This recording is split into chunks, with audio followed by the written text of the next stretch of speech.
سلام، طاهری سفر هستم و با اخبار امروز سه‌شنبه 28 اپریل همراه شما.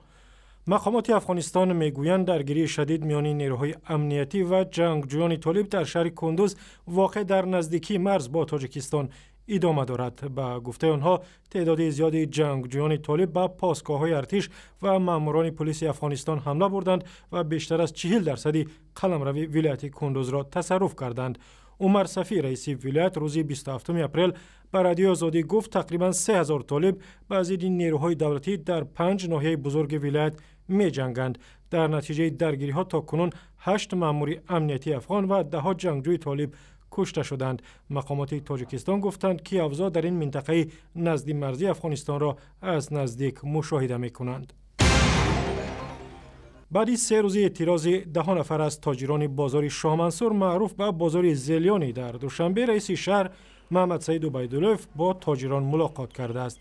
او روز 28 اپریل گفته است بازاری شوهمنسور از اول جای فروش مواد غذایی و سبزیجات بود، از این رو باید دکان‌های فروش لباس و اسباب روزگار بسته شوند. بازار شاهمنسور از بازارهای معروف و از سرادم پایتخت تاجیکستان است. روز 25 اپریل دستور برای بستن دکان‌های فروش لباس و اسباب روزگار مایه اعتراض 10 تاجر این بازار شد.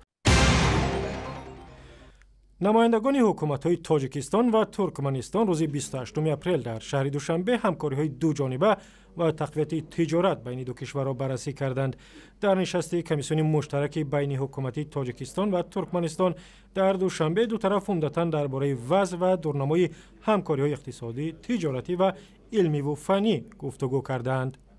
هم لایحه ساختمان راه آهنی ترکمنستان، افغانستان، تاجیکستان، هم بنیاد مکتب تعلیمات همگانی در ناحیه جلیکول و هم تبادل مال و کالا بین جمهوری تاجیکستان و ترکمنستان و هم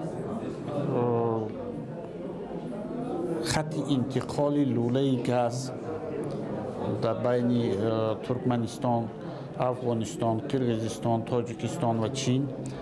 عموما همه مسائلی که امروز برای تاجیکستان و ترکمنستان خیلی مهمند بررسی می شود. مبادله مال میان تاجیکستان و ترکمنستان در 3 ماه امسال 25 میلیارد دلار را تشکیل داده است که در مقایسه با همین دوره سال گذشته 68% زیاد است. وکیلان مدافع دو تربیت گیرنده پرورشگاه شهر چکالف در ولایت سوخت از دادستانی خواستند احتمال شکنجه شدن یکی از این نابالغان رج ایسایف را تحقیق کند. زیادبک جوریف نابالغ 16 ساله دیگر بر اثر لطوکوب پاسبانان بازار نظری نیک جان داد. تاتیانا خطیوخینا یکی از وکیلان دفاع روز 28 اپریل در صحبت با رادیوی آزادی گفت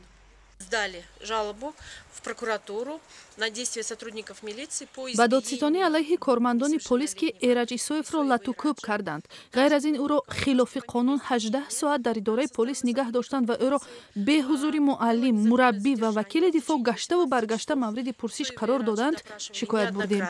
ҳодисаи мазкур сару садои зиёдеро дар матбуоти тоҷикистон барангехт ва баъд аз ин мудири парваришгоҳи Чкалов низ аз мақомаш барканор шуд. باران زیادی روزهای آخر ماه مارت و اول اپریل روز 3 اپریل سبب لغزش تپه در دره خنجر شد و 10 نفر را که جوی آبی دهه را پاکیزه می‌کردند زیر خاک کرد. مقامات تاجیکستان میگویند به خویشاوندان قربانیان فلاکت 100,000 سامانی کمک رسانیدند و قبور آبرسانی روستای یککبد را نیز برقرار کردند. تاجیکستان یک کشور آسیب پذیر در برابر سیل و آبخیزی و یرچ و ترم است و هر سال در این گونه فلاکت‌های طبیعی چندین نفر می‌فوتند. گزارش مفصل از یککبد در وبسایت رادیو آزادی، در صفحه‌های ما در فیسبوک، توییتر و یوتیوب و همزمینه مخصوص رادیو آزادی برای تلفن‌های همراه.